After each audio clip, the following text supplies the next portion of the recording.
What's up guys, today I'm going to be showing you how to make lemon meringue pie.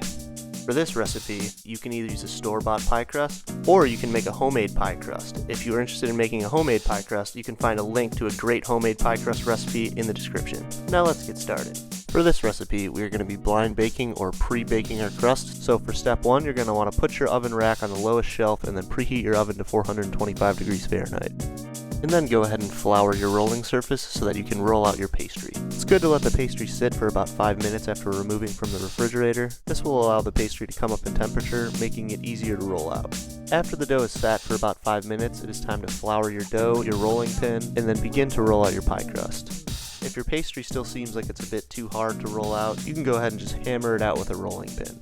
When rolling out your pie crust, don't be afraid to be generous with the flour. Because the pie crust is cold, you don't really have to worry much about the flour sticking to the dough. As you can see, it is best to roll from the center of the dough out to the end without rolling past the end. This will prevent the edges of your dough from sticking to your rolling surface. The goal here is to roll out your dough to about 12 inches across on all sides and about 1/8 of an inch thick all the way around, giving you plenty of room to work with when forming your pie crust. When your pastry is finished, you can pick it up with a rolling pin, set it to the side, and then begin to prep your pie plate for baking. To do this, grab a cold stick of butter, spread it all over the inside of your pie dish, and then go ahead and sprinkle the inside with flour. Once you've sprinkled the inside with flour, you're going to want to go ahead and shake it around, and then dump out the excess flour. At that point, your pie plate should be coated and ready for baking. Next, you will go ahead and lay your pastry into the pie dish, lifting and pressing firmly into the sides and bottom of the dish to ensure that there are no air pockets between the pastry and the dish itself. Once your pastry is secure in the dish, the next step is to form the rim of the pie. The best way to do this is to coat your fingers in flour and then roll the edge under itself, tucking it into the pie plate. You want to have about 1/2 inch of dough hanging over the pie plate to tuck in. If there are areas where you have more, you can go ahead and cut that excess dough with a knife. I personally like to keep any excess dough that I trim off, that way I can use it to fix any potential mistakes. After the edges of the dough have been tucked in, feel free to go around the pie and straighten up the edge. Then it's time to crimp the edges of the pie. To crimp the dough, use your index finger on your dominant hand to push the dough in between your index finger and thumb on your other hand. If the dough seems too soft to crimp, go ahead and pop it in the freezer for about 5 minutes to firm it up. Then we're going to move on to blind baking our pie crust, and to do this, you're going to need to add pie weights. So get some tin foil and line the bottom and edges of your pie. You can fill the tin foil with either store-bought pie weights, dry rice, dry beans, or sugar. We chose to use sugar. Using pie weights will keep the bottom and edges of your pie crust from puffing up while baking. If you don't use pie weights, your crust will be pretty much worthless, so make sure that you use them. Now it's time to bake your pie crust for 15 minutes on the bottom shelf of a 425 degree oven. After baking for 15 minutes, you can remove the pie weights and then take a fork and crick it all over the bottom and sides of the pie crust. This will create air holes to make sure that your pie crust doesn't puff up during the next stage of baking. After creating air holes, bake the pie for another 6 minutes or until golden brown at the same settings as before. While the pie is baking, take that time to create an egg wash. And as you can see by the photo, there are quite a few different types of egg wash to choose from, and they each have their own unique look aesthetically, but don't really have an effect on the texture or flavor very much at all. Just know that the ones that include egg will help to keep the pie crust from getting soggy. And for this pie, we decided to use an egg yolk and water mixture, so combine 1 tablespoon of water with 1 large egg yolk and whisk to combine.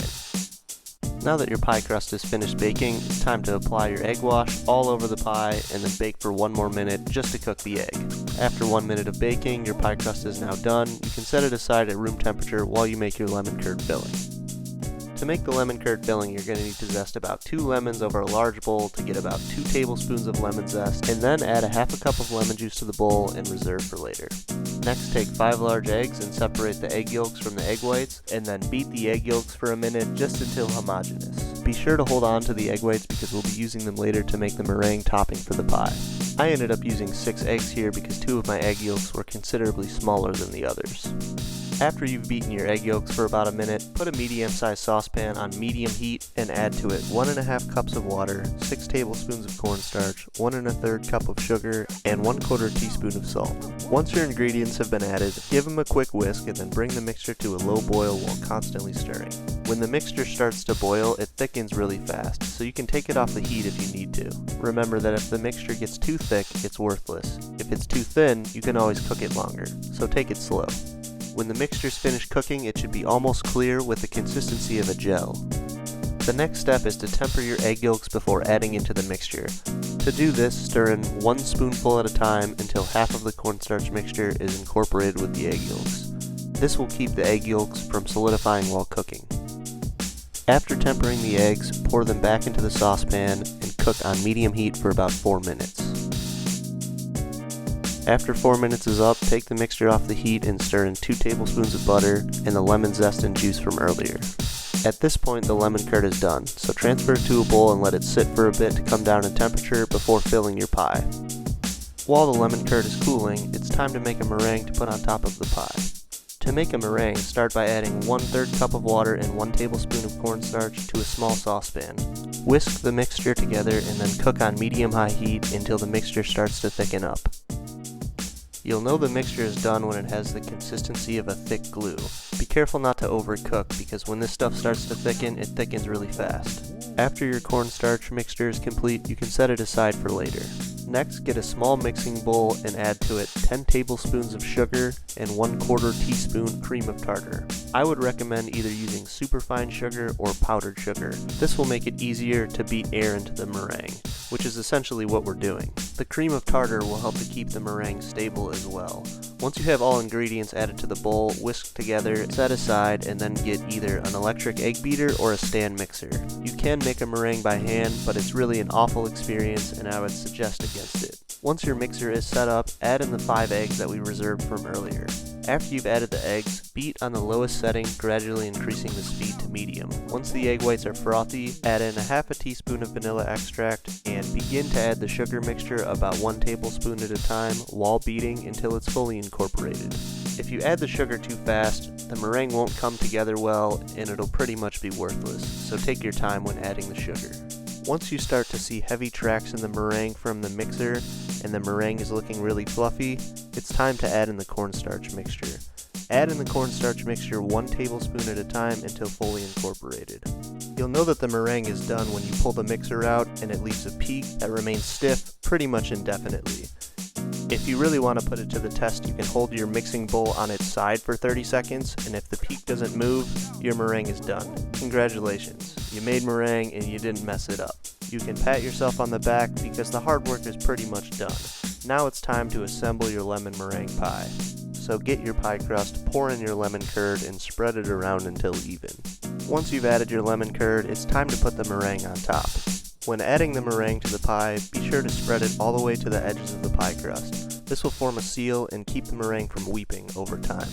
Once your meringue has been spread evenly all over the pie, you want to add peaks to take it to the next level. When adding peaks to the meringue, take a small spatula and stick it into the meringue about 1/4 of an inch and then pull it out swiftly. Do this all over the pie and then bake the pie for 15 to 20 minutes at 350 degrees until the meringue has a nice toasted color to it. This will give you that classic lemon meringue pie look. After baking, let the pie sit at room temperature until completely cooled. Lemon meringue pie is best enjoyed the day of making. You don't want to refrigerate the pie for more than about 4 hours, otherwise the meringue will start to weep. If you're making the pie for an event and you want to make it ahead of time, just hold off on making and adding the meringue until the day of the event. This will make sure that your meringue doesn't weep and give you the best results. And there you have it, a delicious, beautiful lemon meringue pie made from scratch. If you have any questions, feel free to leave them in the comments below or check out our website for more information and recipes. If you want more videos like this, feel free to subscribe to our channel, and as always, thank you for watching and enjoy your lemon meringue pie.